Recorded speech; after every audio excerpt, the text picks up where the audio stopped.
Unboxing the Alspray, you can see that it comes with two parts, the air solvent gun itself and an 8-foot section of your siphon hose.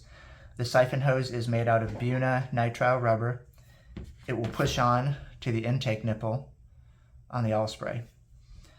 All of the metal parts are made out of nickel-plated brass, and the hose handle is neoprene, and it siphons your chemical, your solvent, whatever you're spraying through this intake nipple and out the tip. So your siphon chemical never goes on the inside of this neoprene handle.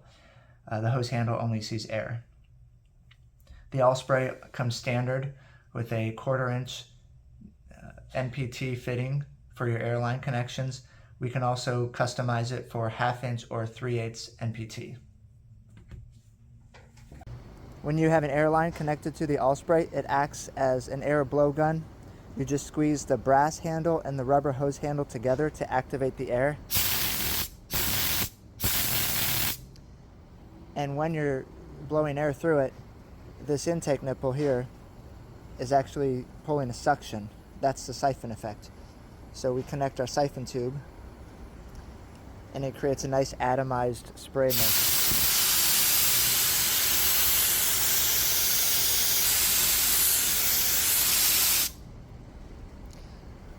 When you're done spraying your solvent or degreaser or whatever else you're spraying, we recommend running water through it to clean it out. And then, once you disconnect the siphon tube, you can actually blow air backwards through the gun. If you cover up the tip, you'll force air out this intake nipple. And then you're ready for next time.